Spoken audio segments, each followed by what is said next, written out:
Welcome back to Exploring Growth Podcast. My guest today is Mary Keough with Gorilla 76 Marketing Agency. We talked all things B2B industrial marketing, and it was a fun one. So tune in. All right, Mary, thank you for coming on the Exploring Growth Podcast. Yeah, thanks for having me, Lee. I'm really excited to be here.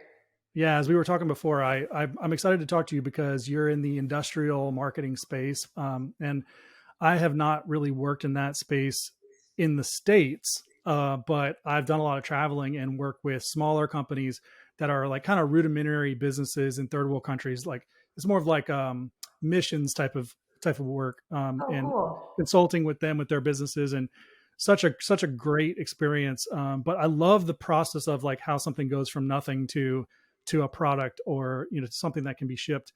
And our world has been kind of turned upside down with COVID lately, so I'm sure that your clients are probably looking to you to saying, what do we do, so yeah. Yeah, it's been an interesting time. Like we have a clients like who span the spectrum. So we've had clients who have had so much business because of Mhm. COVID that they are like, we can't do too much marketing for Yeah, growth. We yeah. want to do marketing from like a brand perspective, or even there's been a really interesting shift with those customers who have had an explosion of growth during COVID Mhm. is then labor can't keep up. So they've been really looking to marketing and to our agency specifically to help with like culture. Yeah. So how can I improve internal culture and get, better quality labor into my Mhm. facilities? Yeah, yeah. I'm seeing that too on my side, in the professional services world, where they maybe have a big contract, kind of similar to, so all the business is there, but now we have to do marketing around filling a pipeline of candidates, to be able to fulfill those contracts. And that's more difficult. Yeah, it is. You have to approach it from a completely different perspective, right? Mhm. So in marketing for B2B, and we take it from the customer perspective. So we're gathering customer insights. Now you Mhm. have to take it and you have to look internally, which is really scary for a lot of Yeah. these companies to like, hey, what do your employees say about you? What do they like Mhm. about you? What are your core values? Those are kind of actually more uncomfortable conversations for them to have than even just talking to their own customers. I can imagine, because when it's almost like getting vulnerable with someone that you trust. Like Yes. you want these people to be happy. You want to do what you need to do to add value, but to have that honest conversation can be difficult. Yeah, absolutely. Yeah, so it's interesting to see what COVID's done to our businesses, and I think as marketers, it has really put us on our toes, to be better, Yes. because we're thrown all kinds of curveballs, everything from remote work to filling pipelines for candidates to finding new customers, filling pipelines, and also understanding how marketing is evolving because of the customer, or even on the candidate side because of the candidate, because the candidate side is like there's so much work has changed so much, and it's hard to find people who want to work and that are skilled to work, and on and on and on. Yes. On the marketing side, it's the same type of thing, but it's a different problem. You have consumers that are coming to the table that are buying in different ways. They have different behaviors than before. They're they have different problems to solve. So product market fit is a thing. Yes. So it's a lot for marketers to digest and be able to say, yes, this is what we should do. Yes. I think I saw an interesting thing too. So I work at an agency now called Gorilla 76. Mhm. Love my work there, but I actually didn't start working there until September of last year. So during COVID and when COVID hit, I was working for an industrial manufacturer in on the marketing side. And what I think was so super interesting about COVID for industrial companies specifically, they rely heavily on trade shows. Like that's a huge Mhm. marketing play, and they rely heavily on email. And those Mhm. are two things that COVID basically just crushed, right? Yes. Trade Yes. shows shut down, email shut down in a very different way. So Mhm. because trade shows were shut down and customer contact was closed, Mhm. sales reps are blasting customers, marketing's blasting customers, and all of a sudden you're running into this issue where you're getting blocked. You're getting firewalled by some of these large companies because you're Yeah. just increasing email send rates, right? Hmm. Yeah, so Yeah. really exposed marketing Yeah. for, and hopefully, I mean, in my instance, I was lucky to have a pretty progressive leader who let me kind of take the reins a little bit, Hmm. because it let you experiment if you had the opportunity to do it. Sure. And experimentation is the name of the game, Yes. especially in the, I would think in the industrial space where it hasn't been, experimentation hasn't been. I mean, actually, I'd be interested to know, and kind of following some of the content you're putting on LinkedIn. Um, it seems like marketers that work for industrial manufacturers, so not those in the agencies, but those Yep. that are at companies, it seems like they're kind of far behind in terms of marketing, of the now. Is that Yep. true? Or I mean, it seems like if they're still doing trade shows, they're just basically getting things printed, getting on a plane, going to the place, and coming back. Yep. That's Yeah. 100% it. And it's not for lack of trying. So the problem is Hmm. the infrastructure isn't set up in these companies for marketing to make an impact. So we have a event we do called Industrial Marketing Live. We Hmm. get in-house marketers at industrial companies together twice a month, and we just talk about stuff. It's really Hmm. great. We call it therapy for marketers. It's really Yeah. fun. Yeah. Um, and one of the biggest issues they have is they're coming with these ideas like paid social, Hmm. how can we put positioning out there? How can we tell a better story online? How can we even just be online for some Yeah. of these companies? Like set up an account. Yeah, exactly. Yeah. Like, how do we Yeah. even start with social media? Right. And the question they always get, and it's really frustrating, is, well, what's the ROI? When can I expect to see ROI? What does Hmm. ROI look like? Hmm. And I can show you it if you have the tools internally set up. So Hmm. I'll need a CRM, I'll need a Hmm. marketing automation platform. And it doesn't have to be anything crazy. It doesn't have to be, a Salesforce plus Marketo. I just need, give me Sure. like HubSpot, or Yeah. even Pipedrive, something pretty simple. Yeah. And unfortunately, I think it crushes the confidence of these in-house marketers a little bit because they're hit with that ROI question, and they haven't been hit with that question before because these are Yeah. new experiments that they want to run into. So it's Right. difficult to push back and say, well, I don't have the infrastructure to Hmm. track these programs, Yeah. Yeah. That's really interesting. Because you're right. They haven't been asked to produce ROI because the owners and or shareholder stakeholders already know there's going to be an ROI. They go to this trade show, these orders come in. Yep. And they may not ever have tracked it before or know what that is, which would kind of be interesting, for marketers that are new, right? Or new meaning to the new way, to say, maybe take this conversation back to your stakeholders and say, can you tell me what kind of ROI I need to like benchmark this against? And then they're Yes. going to be left holding the bag trying to determine, well, we don't know what the ROI was of the trade show. Actually, Yep. we know maybe we spent X and we got these orders, but it's going to be a little bit of an exercise to get there. But yeah, that's so interesting. That today we have marketers that have such a steep learning curve for when it Yes. comes to tools, platforms, formats, styles, all the different ways that you have to put creative out there and publish content. So it's good that your agency's there, and actually it's kind of interesting the role that you're playing too, as that Yeah. guide or the coach or the support. I like that. Yeah, absolutely. Yeah, we really enjoy our position too. So we work with mostly mid-size manufacturers, Mhm. and we run the gamut of how we play a marketing role within these companies. So I for bet. some, we're working directly with their marketing manager. Hmm. Maybe they have a team of marketers. For some, our agency is their marketing team. Like, Hmm. they just don't have the That's right. internal expertise for it. So it's like, go ahead, girl, I'll like do whatever you'd like to do. Yeah. Well, so I have Signal Media, which is a content agency, and we work with mid-market companies. and I don't think we've actually ever worked with any industrial type of companies, but so it's a little bit different mentality.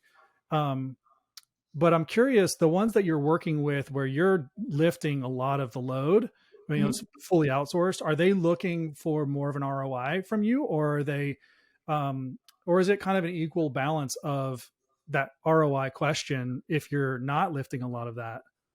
That's actually such a fantastic question. I think you're the first person that's ever asked me that.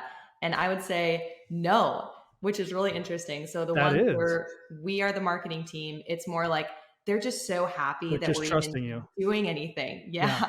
Yeah. So we're doing stuff like revamping their website, Yeah. creating essential content, like making sure they have a decent social media presence that's not, too gimmicky or salesy. Sure. And they're just so grateful. So then in that instance where they're not asking you for the ROI, are you offering it up?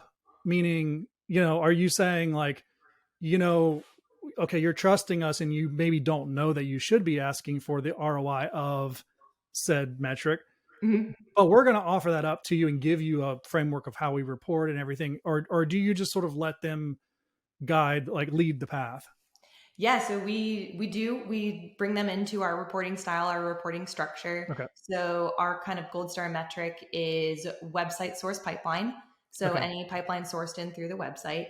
And a couple of our clients who we are their marketing team, they don't have a CRM, so we're really Hmm. just tracking maybe high intent leads Hmm. and conversions on the website, and that's fine with them. They're like, Yeah. "Okay, great. This is Yeah. awesome."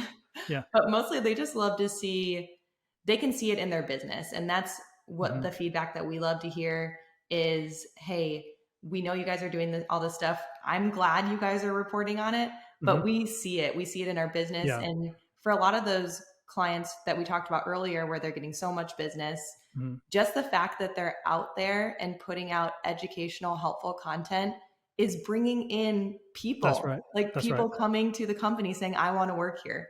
Yeah. That's awesome.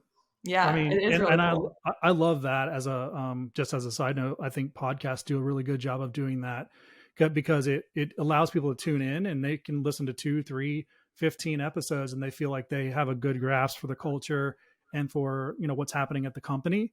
So I think company podcasts could be for marketing, but they're also good recruitment tools as well. Yes, I love that. I can't tell you how many people have come after like reading I just post on LinkedIn, I Yeah, don't do too much. And yeah, I've had people say, I feel like I know you. And that's so cool. yeah. Like podcasting, LinkedIn, putting out Mhm. content like that, it gives people insights to you, which is so neat. Well, I will say that your style is very personable, and not everybody's style is like that. I like to the people that would say that they know you. I think that that does come through in your writing, like your style of writing. Yeah. And I think you've posted some videos. I haven't seen all of your content, but I know you posted some videos, and Yep. you're very real about you know it's not overly produced or it's not overly you're not overthinking everything, and I think that is a testament to good marketing because it's about messaging, but then it's about the delivery.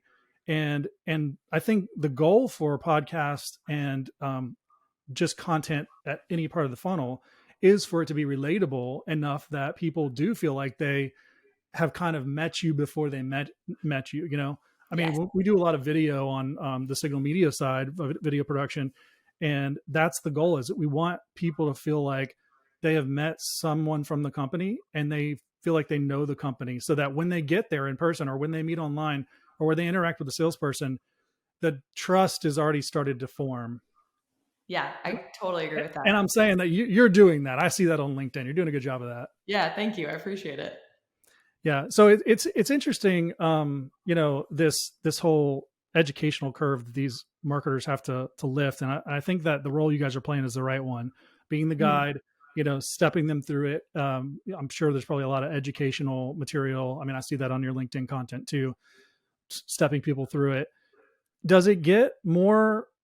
Do you feel like it's gonna get more formalized for the educational part, like building courses, and because it sounds like there's a gap that needs to be filled, where it's almost like we need to teach you the 101s. Here's the terms.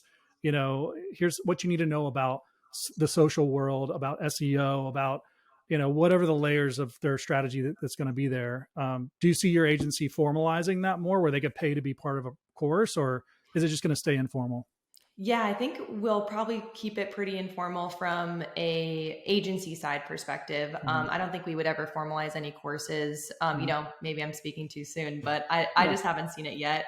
Yeah. As far as our clients go, though, that's really interesting, and I think there is a huge opportunity for industrial and manufacturing companies to take advantage of engineers need continuing education Mm-hmm. units, CEUs. So Mm-hmm. there is a potential to create some course content for client side. Yeah. um, since most of our clients are kind of like mid-market, finding a subject matter expert dedicated to that would be really difficult, so we'd have to Mm-hmm. tell a pretty clear ROI story, I think. But Yeah. I love even just thinking about stuff like that. Yeah. Something else that came to mind when you were talking about working with manufacturers and ROI, and it's really like trying to speak their language. And marketing is a different language, and there's lots of derivatives of that language in the marketing domain, because marketing is split a million different ways. I wonder if and I'm asking you, like, when you're talking to them and you're trying to relate to them, let's say that you're going to get to ROI, but really it's just relating to them what they need to do from a marketing standpoint. Do you use kind of systems language, or like an approach that would help them understand marketing from a systems standpoint? Yes, Okay. absolutely. So Okay, cool. we made a huge shift in 2021 to start talking in terms of frameworks, because I think Yeah. that works really well for an engineering, operations mindset. A Hmm. lot of these CEOs come from an engineering or operations Hmm. background. So we frame ours in a very specific like 5-step framework, and Hmm. we make it like a process. So it's, work on your Yeah. messaging, create content, distribute that content, analyze and iterate. And we make Yep. sure that that measure, analyze, and iterate goes right back into messaging with like a little Hmm. arrow. So we create that really nice circular framework. And Yeah. especially that analyze and iterate, the engineers are like, oh, okay, cool. So there Yeah. will be something we're measuring. They get that. Yeah. Yeah. Yeah. That's awesome. Because I work with mid level companies, and we'll set strategy, but we'll also build systems for their team. And it's all geared around marketing systems or a sales process. And so I just thinking about the work that I do, I would think that'd be very beneficial for a systems oriented person to hear, okay, maybe ROI is the next topic or the next conversation down the road, phase two. But phase one, we're going to help you understand marketing as it works today, but in your language. So Yes. it's great to hear you guys are doing that. Yeah. We only started doing it recently, and we've just gotten such positive feedback from both current customers and prospects, which has been Mhm. really exciting. I could see that working. Yeah. So just like total, like this came to mind. I want to shift gears here for a minute because I want to get your perspective on TikTok for B2B. Oh, nice. Okay. I am not personally on TikTok, and I don't have any clients that are on TikTok yet. I sort of do, but it's not really any work that I'm directly involved in at the moment. Sure. I'm very hesitant about TikTok. All right, for various reasons, both business and personal, but mostly personal.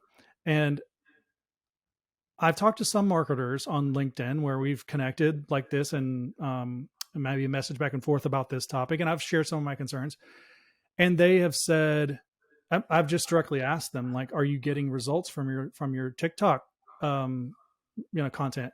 And they're basically saying no.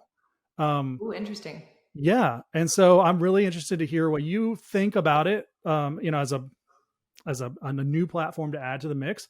Um, any kind of results that you or success you've had with it, or non-success, and just kind of hear from the B2B industrial side. Yeah, so I haven't done anything B2B industrial specific. I have done B2B industrial marketing specific. Okay. So most of the videos that I've posted on my LinkedIn, I originally created on TikTok. Now, I'm not going to speak on TikTok from like a data privacy perspective because that's Sure. a Sure. whole other can of worms. Yes. I'm just going to talk about it from like pure platform. Yeah. Sure. Um, the engagement is phenomenal there. So I Okay. will say that is a huge benefit to TikTok right Yeah. now. And I think that's true with most social media platforms. Like if you go back to early days of LinkedIn, early days of Twitter, Facebook, the early adopters, Mhm. the early content creators get rewarded, right? Yeah.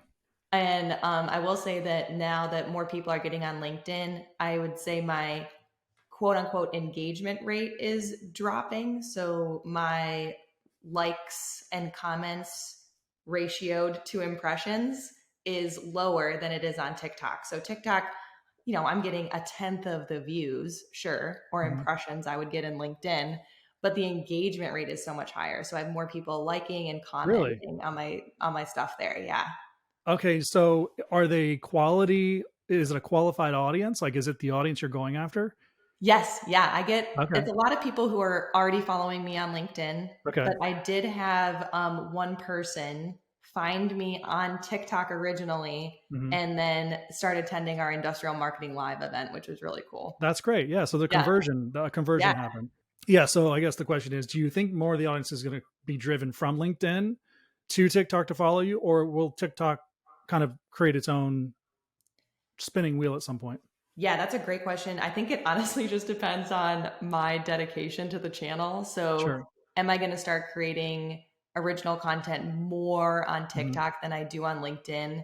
Right now, LinkedIn is such a powerful business driver right now Hmm. that I'm not seeing it yet, but I'm going to keep experimenting on TikTok. I highly doubt it's anything that's going to happen in the next, 6 to 9 months. Sure. I Yeah. think that your position as if you're going after industrial companies, like let's say that's your target audience that you're trying to reach ultimately, Yeah. personally and through your agency, kind of having a blended target there. Um, I think it's very interesting position that you have to work out, because I can't think of another one that would be so, it would seem at first glance so far removed from TikTok, right? Like I would Yes. think that your audience would definitely not be the people that were there. And so if they are, then I think that says a lot about the platform and where it's headed. Um, and what you and marketers that are definitely more generally B2B could how they could utilize it. Yeah, I think that's so true. And most of my audience right now on TikTok, it are marketers. So Hmm. I will say that on LinkedIn, I have a pretty solid following of both executives and marketers. Okay. Um, and TikTok so far has been pure marketer engagement, which So makes it sense. could be, yeah, it does. And that's, I think that works. And it could be that they are there watching you and trying to see what it is that you're doing, almost as not that they would convert through that channel, but they're getting to know you and your brand, taking in the content, and they're trying to almost see, what should I do if this is what she's doing, and then what should I do, and what does that look like? So as a, again, as a teacher or as the guide. Yeah, I completely agree with you there. I could Yeah. definitely see that being a huge benefit to it. Yeah. Interesting. Very Yeah. interesting position. Yeah. I love it. Yeah, it's been really fun. Like I will say, because I used to do some very minor video editing in my in-house marketing job. Hmm. TikTok as a platform itself, like from a user experience perspective, is phenomenal. It is Hmm. so easy to record and edit videos in Yes. platform. Yes. I played around with it a little bit. And I agree. Yeah. That they make that part easy. They want the content to seamlessly come on. So we were talking about LinkedIn a little bit. Let's jump to that. So I have noticed, or at least from my observation, it looks like you're doing a little bit of LinkedIn SEO for yourself. Are you intentionally doing that? Not intentionally, but I Okay. will say that I do use the hashtags intentionally Okay. because hashtags on LinkedIn seem to be almost like a very high searchable feature. So Hmm. when you go into the search bar, a lot of people will actually search a particular Hmm. hashtag. So I will use those for search results. Okay, that's cool. Yeah, well, it's good to know, because I'm actually looking personally into a LinkedIn strategy for myself on LinkedIn, um, and so I was looking for any tips or tricks you have there on, you know, approaching your content with keywords in mind? Yeah, so I do use a lot of customer insights, which I mean, I think is Yeah. the one of the best SEO strategies you can use. So I'll use real client feedback, real prospect Hmm. questions, and just answer them in LinkedIn. I love it. That's Yeah. cool. Yeah, one thing, I just gave a lecture over at a local university, and I did it to the marketing department, and I did it mainly just to document my kind of thesis on like my why, or my thesis about marketing and where it's headed. And the long and the short of it is that I think all companies should become publishers. And I'm really saying they should come off of advertising and become publishers more as a priority. Now, advertising it's always going to have its place, and it's an amplification lever to pull. Yes. But publishing, when you get into it, is not just, you know, printing a blog post or a book or a podcast or whatever. It's all of those things, but it also is engaging with post on LinkedIn and writing an insightful comment, Yes. something that is actually adding value to the thread, things like that. And I think the whole kind of full circle loop of the thesis is that we need to create, by publishing, it allows us to create feedback loops. So to your point of customer insights, I really think that feedback loops, wherever you can create them, even if they're in there, that one comment on that one thread that where, it cycles. I think that is where you have the richness of what to do next. Yes. Could not agree more. Absolutely. And honestly, just responding, I think a lot of people miss the opportunity to respond to people on their Hmm. own posts. Hmm. Like you should be responding thoughtfully to every single person who comments on one of your posts Yes. because that's such valuable feedback. And I think on the personal side, it goes back to what I was saying before, that you're very personable, and I think when you respond like a real human, where if someone says something that is a little bit jarring, you call them out on it. Or if they say Sure. something that's funny, you laugh. Yeah. I mean, it's what such a concept that we would be a human with other humans, socially on a social platform.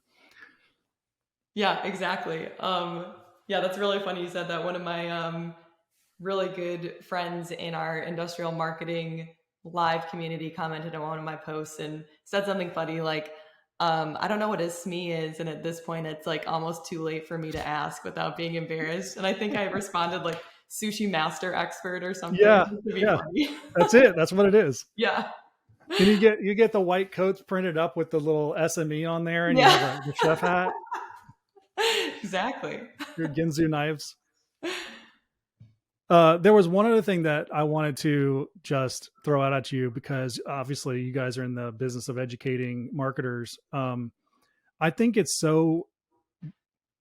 just wonderfully psychotic where we're at right now with marketers and all of these stupid terms that they keep coming up with. I mean, it's like a meme at this point. And I think there's so many marketers that get caught up in, here's another way to describe marketing, and I don't know what it is, so I must not know marketing.